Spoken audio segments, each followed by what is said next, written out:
Jika ada kasus yang perlu banyak dibahas, ini salah satunya. Kasus viral keluarga dari Subang yang menelan 2 korban, ibu dan anak, pada bulan Agustus tahun 2021. Berikut ini kisah yang bisa disampaikan selengkap tapi sesederhana mungkin. Semoga tidak hanya jadi kisah pilu, tapi ada pelajaran hidup yang bisa diambil. Simak ceritanya.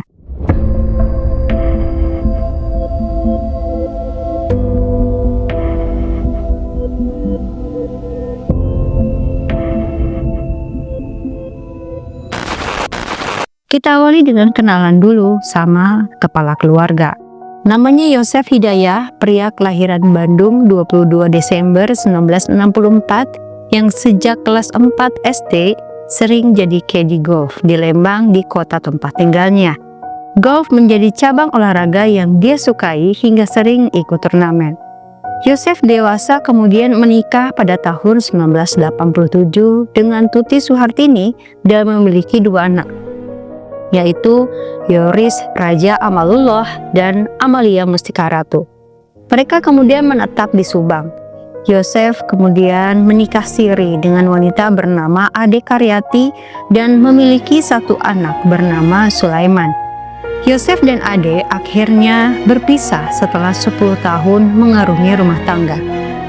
Di tahun 2009, tanpa menceraikan Tuti, Yosef kembali menikah siri dengan Mimin Mintarsih asal Cijengkol, Subang. Seorang janda anak 2, yaitu Arigi dan Abi. Arigi saat itu masih kelas 3 SMP ketika Yosef menikahi Mimin Mintarsih. Saat pernikahan sirinya dengan Mimin, Yosef tidur dan tinggal bergantian. Seringnya di pagi hingga malam atau sore, Yosef akan berada di rumah bersama Tuti dan Amel di kampung Ciseti, dan dia akan bermalam di rumah Mimin di Cijengkol. Sementara Yoris sudah berkeluarga dengan Yanti dan tinggal di kampung Rancasari. Sejak pernikahan siri itu yang bisa dibilang perselingkuhan bagi Tuti, hubungan Tuti dan Yosef menjadi tidak harmonis. Tuti diberitakan pernah menerima pesan WA yang tidak mengenakan dari Mimin.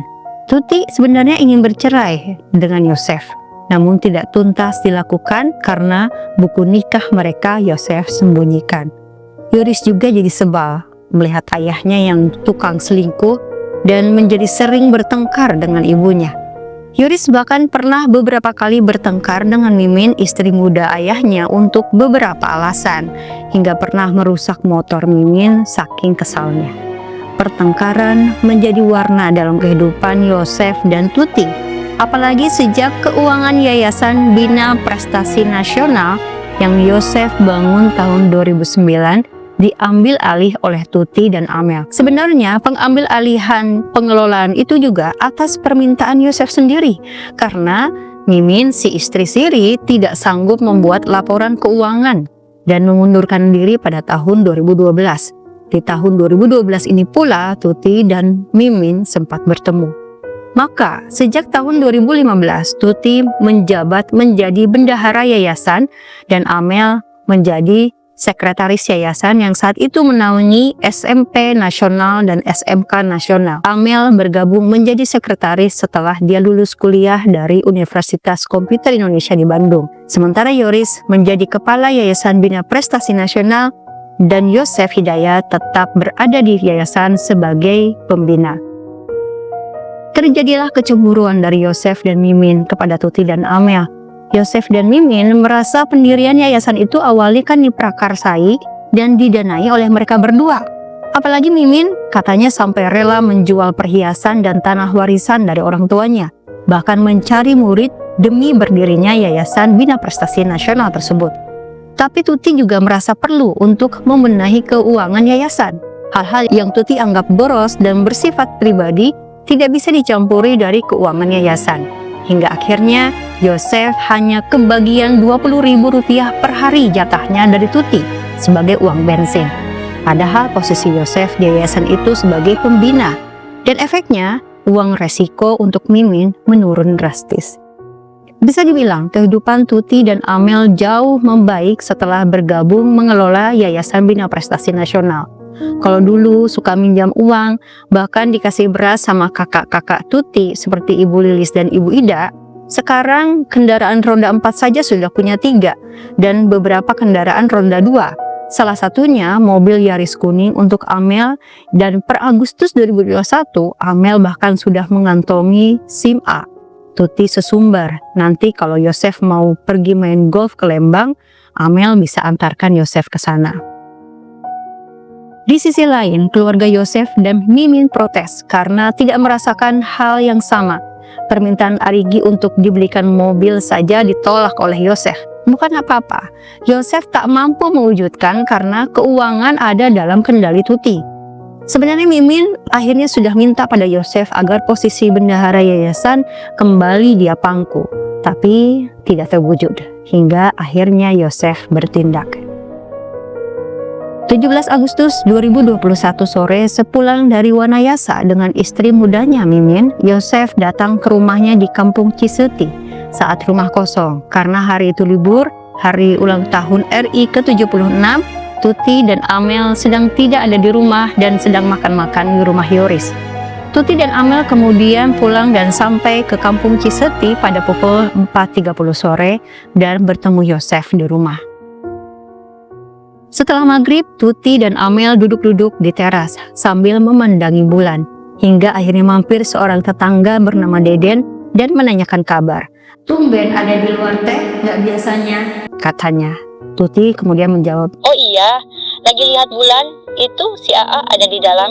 Tetangga itu pun masuk ke dalam rumah untuk say hi dan berbincang sebentar dengan Yosef, lalu kembali melanjutkan perjalanan dan berpamitan pada Tuti juga Amel setelah Yosef menerima sebuah panggilan telepon dari Mimi. Setelah sholat Isya, Yosef dan Tuti sibuk masing-masing. Pada pukul 9 malam, Amel sempat menerbitkan Instagram story. Sementara Yosef pamit dan pergi ke rumah Mimin di Cijengkol yang berjarak 10 km dengan jarak tempuh sekitar 15 menit menggunakan motor Scoopy merah milik Amel. Yosef pun keluar melalui pintu belakang. Tapi sebetulnya Yosef tidaklah ke Cijengkol. Dia pergi mencari Muhammad Ramdhanu atau Danu, keponakan Tuti dari Jawa yang diangkat anak oleh kakak Tuti sejak usia 4 tahun dan ikut bekerja sebagai operator komputer di bagian tata usaha di Yayasan Yosef setelah tamat SMK Nasional. Mulai dari sini, sudut pandang cerita adalah sudut pandang Muhammad Ramdhanu alias Danu. Yosef berhasil bertemu Danu di sebuah toko di pasar dekat warnet, tempat kerjanya kalau sore setelah kerja di Yayasan Bina Prestasi Nasional. Yosef menghampiri Danu sebentar saja sambil berkata, "Nu, bantuan ama." Lalu Yosef pergi lagi dengan motor Scoopy merah. Danu baru saja mau bertanya, bantuan apa yang Yosef maksud, tapi tidak sempat karena Yosef keburu pergi. Danu lalu pulang dulu, charge HP, dan kemudian pergi menyusul Yosef dengan motor yang rencananya mau ke rumah Yosef di Kampung Ciseti. Tapi baru melewati Masjid Agung Jalan Cagak, di seberang masjid Danu melihat motor Yosef terparkir di dekat warung pecel lele. Benar saja, Yosef sedang makan. Setelah bertanya bantuan apa yang dibutuhkan pamannya itu, Yosef mengeluh kalau dia nggak punya uang dan selalu dijatah 20.000 per hari oleh Tuti dan Amel. Dan curhatan itu diiyakan oleh Danu. Yosef lalu berkata, dia ingin memberi pelajaran pada Tuti istrinya dan Amel anak gadisnya. Yosef kemudian memberikan perintah apa-apa saja yang harus Danu kerjakan. "Engke Danu panyandakan bedog. Nanti Danu mah jagaan rumah di luar wae. Motorna engke parkirkeun di kebon. Nunggu instruksi amang we." Danu hanya ngangguk-ngangguk. Meski masih penasaran dengan jenis pelajaran macam apa yang akan diberikan pamannya ke bibinya dan sepupunya. Mereka lalu melaju ke rumah Yosef dan Tuti di Kampung Ciseti RT 18 RW 3, Desa Jalan Cagak, Kecamatan Jalan Cagak, Kabupaten Subang. Sesuai instruksi Yosef, Danu memarkirkan motornya di kebun samping rumah dekat garasi. Sementara Yosef masuk ke rumah melalui pintu depan setelah ada yang membukakan pintu. Waktu semakin malam, di garasi Danu melihat terparkir 3 kendaraan roda 4, Toyota Alphard, BMW, dan Toyota Yaris kuning milik Amel. Danu sabar menunggu di sana.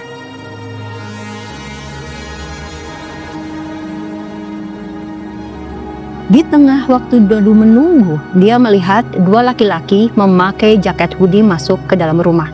Danu mengenali mereka sebagai anak Mimin Mintarsi yang bernama Abi Aulia dan Arigi Reksa pertama. Danu lalu mendengar Yosef memanggilnya, Nu, pangiandakan bedog. Karena Danu tahu lokasi tempat menyimpan alat tajam itu, dia langsung membawakannya untuk Yosef. Tapi ketika akan diberikan ke Yosef di ruang tamu, Arigi langsung merebutnya. Danu lalu keluar lagi sesuai perintah Yosef. Sekilas Danu sempat menyisir ruangan rumah. Dia lihat kondisi rumah hampir gelap dan semua kamar tertutup rapat.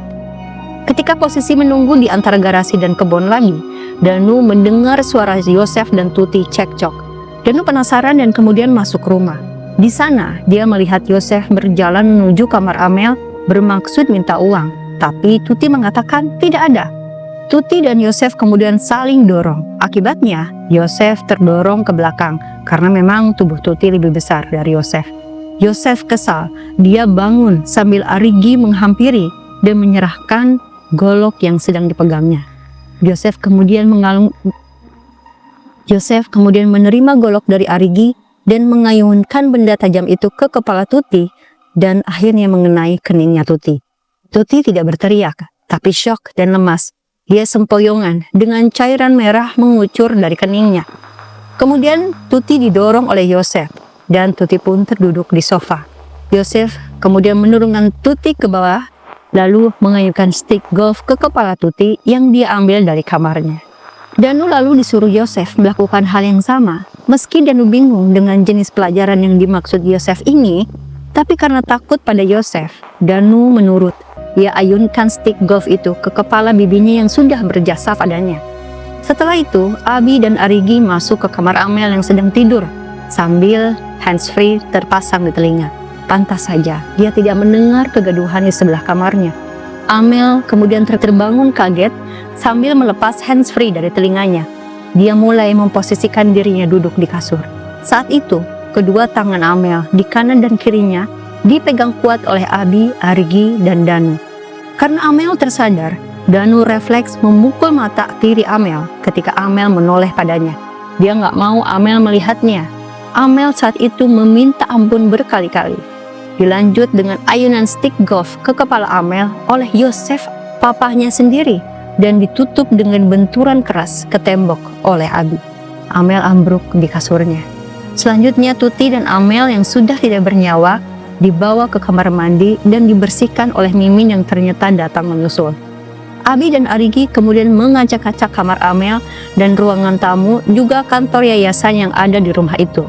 Tapi mereka tidak mengambil apapun. Setelah arah parkir mobil Alphard diubah dengan asal-asalan hingga menabrak pot dan ban depan naik ke atas, di mana awalnya bagasi menghadap ke jalan menjadi menghadap ke dalam, Tuti diseret ke pintu belakang untuk dimasukkan ke dalam bagasi mobil Alphard. Begitu pula dengan Amel. Mereka lalu ditumpuk dengan posisi Tuti paling bawah. Danu diminta membersihkan lantai dengan cara memercikkan air untuk menghilangkan noda cairan merah. Danu saat itu merasa cukup. Dia ingin pulang. Yosef berpesan, "Awas, bila bocor." Danu lalu pulang ke rumahnya. Begitu pula dengan Mimin, Abi, dan Arigi yang sudah terlebih dahulu meninggalkan rumah. Sesampainya di rumah Danu tertegun di kamar. Tiba-tiba sekitar jam 7 pagi, pintu kamar Danu digedor ibu angkatnya, yaitu Ibu Ida, dengan cemas memberitahu kalau Yosef barusan datang cepat-cepat, mengabarkan rumahnya yang ada Ibu Tuti dan Amel acak-acakan, dan Tuti Amel pun tidak ditemukan. Ibu Ida kemudian meminta Danu untuk ikut mengecek lokasi. Ketika Danu sampai di TKP, lokasi sudah ramai dengan warga yang berkerumun. Dia melihat Yoris menangis. Tapi di mana Yosef? Ternyata dia sedang diamankan di pos security di sebuah sekolah seberang TKP. Pada saat itu sudah diketahui kalau ada jasad di bagasi Alphard yang terparkir. Karena ketika Yosef pergi ke polsek, seorang warga yang penasaran mencoba mengecek ke garasi, di mana di dekat pintu belakang ada ceceran cairan merah, dan dia melihat ada kaki menyembul ke atas di bagasi Alphard yang terlihat karena jendela pintu penumpang sebelah kiri terbuka sedikit. Ketika tim kepolisian datang, benar saja Tuti dan Amel ditemukan tertumpuk di bagasi Alphard tersebut. Di dekat mobil Alphard juga ditemukan ember dengan isi air yang tercampur cairan merah. Jam 10 pagi, jasad Amel dan Tuti kemudian dievakuasi dan dibawa ke salah satu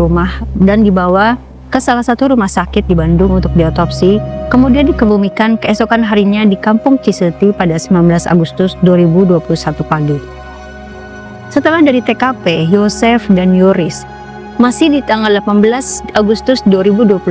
Setelah dari TKP, Yosef dan Yoris kemudian ke kantor polisi.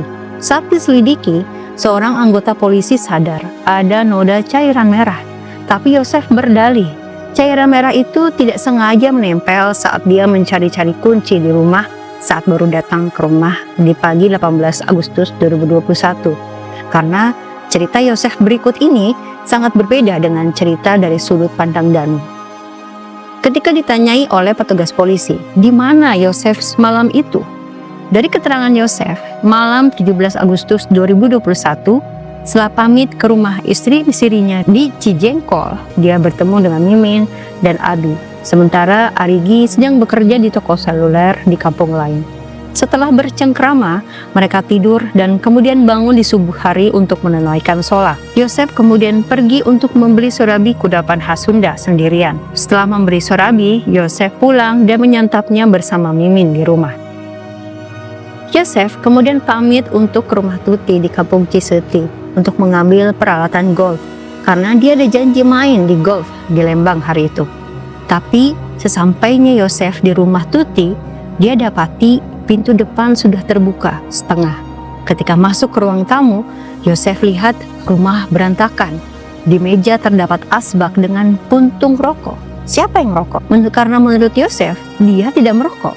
Yosef menjadi deg-degan menurutnya. Dia takut ini adalah tanda-tanda perampokan. Karena ketika memasuki ruang TV dan kantor yayasan, Yosef melihat pemandangan yang tidak biasa. Kondisi rumah berantakan. Dan Tuti juga Amel tidak dapat dia temukan. Tapi Yosef menyadari kalau posisi mobil Alphardnya berubah dan terparkir miring, serta ada noda cairan merah yang terseret. Yosef juga mendapati bercak cairan merah di mana-mana. Bergegas Yosef keluar dan meminta pertolongan pada tetangga yang kebetulan ada di sekitar. Berita pun menyebar ke Pak RT. Yosef lalu mengabari Yoris melalui telepon yang diterima oleh istrinya, Yanti. Lalu Yosef melaju ke Polsek Jalan Cagak. Dan ketika menuju Polsek Jalan Cagak, dia melewati rumah iparnya yang bernama Ibu Ida. Yosef sempat mengabari dengan tergesa-gesa. Sesampainya Yosef di Polres Jalan Cagak, dia kemudian mengadukan keadaan rumahnya yang seperti sehabis dirampok dan hilangnya anak serta istrinya. Kasus ini terus bergulir. Pemeriksaan demi pemeriksaan, saksi-saksi diperiksa. Polres Subang pun turun tangan. Keluarga saling tuduh. Yoris mencurigai setidaknya dua orang, yaitu Danu dan Yosef, papanya. Kecurigaan kepada Danu karena gelagatnya yang Yoris nilai mencurigakan. Dan ketika pemeriksaan polisi menggunakan anjing pelacak K9, tangan Danu digigit oleh anjing tersebut, sementara saksi lain tidak. Sementara alasan curiga kepada Yosef karena seminggu sebelum kejadian, almarhumah ibunya dan Yosef bertengkar. Kecurigaan ini diperkuat dengan pengakuan Danu kalau pelaku penghilangan nyawa Tuti dan Amel adalah Yosef, Mimin, Abi, Arigi, dan Danu sendiri. Keluarga almarhumah Tuti curiga sekali dengan Yosef. Apalagi ada yang melapor kalau Yosef sempat ingin kabur dan juga tidak hadir pada acara tahlilan ke-1 dan ke-2. Dilaporkan malah Yosef bermain golf hari itu. Kakak almarhumah Tuti bahkan menegur langsung pada Yosef. Gak pantas kamu main golf, bukannya mendoakan anak dan istri yang meninggal. Lalu Yosef menjawab, main golf juga sambil nyari pelakunya. Yoris juga tahu kalau ayahnya hanya sedih pura-pura. Dia hanya akan menangis ketika kamera menyorotnya. Menangis di makam pun saat itu ketika kamera wartawan menyorotnya. Belum lagi kalau Yoris mengajak Yosef mencari tahu perkembangan kasus ke Polres, Yosef dengan enteng berkata, Yang sudah terjadi biarlah terjadi. Lebih baik kita jalani kehidupan ke depan. Dan yang bikin geleng-geleng kepala bagi Yoris adalah tak berselang lama setelah kematian ibunya dan adiknya, Yosef masih ingat harus mencairkan dana bos bagi yayasan. Yoris sempat marah. Kira-kira aja Pak, jangan ngomongin dulu uang, ini masih sedih. Tapi Yosef tentu menyangkal. Pada 18 Agustus 2022, 1 tahun setelah kejadian, Yosef bahkan menyurati Presiden, Kompolnas, Menko Polhukam, dan Kapolri yang menjabat saat itu untuk membantu pengungkapan kasus penghilangan nyawa istri tua dan anaknya. Kasus ini menjadi pelik karena disinyalir TKP sudah tercoreng sehingga menghambat penyelidikan. Penyelidikan kasus pun dilimpahkan ke Polda Jabar pada November 2021. Setelah bergulat dengan perasaan rasa bersalah dan rasa kemanusiaan, pada Oktober 2023, Danu mendatangi Polda Jabar dengan kuasa hukumnya. Dia datang untuk berniat menjadi justice collaborator. Dia membuat pengakuan yang pernah dia sampaikan di Polres Subang dahulu, namun terpaksa dicabut karena Danu menghadapi tekanan. Danu ceritakan kronologi dan siapa-siapa saja yang berada di TKP dan pelaku pada saat kejadian, yaitu Yosef Hidayah, Mimin Mintarsi, Abi Aulia, Arigi Reksa Pratama, dan Danu sendiri. Yosef pun segera ditetapkan sebagai tersangka. Begitu pula dengan Danu. Sementara Mimin Mintarsi, Abi Aulia, dan Arigi Reksa Pratama saat itu belum ditahan. Di persidangan, meski dari puluhan saksi yang memberi keterangan melihat terdakwa Yosef dan keterangan dari pemilik CCTV dan keterangan dari pemilik rekaman CCTV yaitu Angger yang menyatakan melihat Yosef pada subuh di TKP, Yosef tetap menyangkal bahwa dia pelakunya. Dia tetap pada pernyataan kalau selama pada 17 Agustus 2021 sekira pukul 9 malam hingga pukul 7 pagi, dia sedang berada di Cijengkol di rumah Mimin, hingga tidak mungkin dia menjadi pelaku penghilangan nyawa istri dan anaknya. Yosef juga mengajukan saksi-saksi yang bisa meringankannya, yang membenarkan kalau Yosef membeli Surabi sekira pukul 6 pagi di Cijengkol. Meski begitu, Yosef tidak bisa terhindar dari vonis hakim. Pada bulan Juli 2024, Yosef ditetapkan secara sah terbukti. Hakim menetapkan Yosef terbukti. Pada bulan Juli 2024, Hakim menetapkan Yosef terbukti. Hakim menetapkan Yosef terbukti secara sah dan meyakinkan melakukan tindakan penghilangan nyawa berencana yang dilakukan bersama-sama, dan dia dijatuhi hukuman 20 tahun. Sementara untuk Muhammad Ramdhanu dijatuhi hukuman 4 tahun penjara. Pada tahun 2025, Abi Aulia akhirnya divonis 18 tahun penjara karena terbukti turut serta dalam penghilangan nyawa berencana, di mana Abi membantu membekam kepala Amel dan menyiapkan mobil untuk menyembunyikan jenazah. Sementara Mimin dan Arigi Reksa Pratama belum mendapatkan vonis apapun. Kasus ini complicated karena sejak awal TKP-nya sudah rusak. Pertama, ada pembersihan di kamar mandi.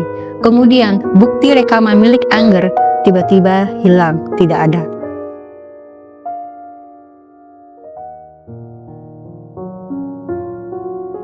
Balik lagi ke video simak nanti. Jangan lupa like, komen, dan subscribe.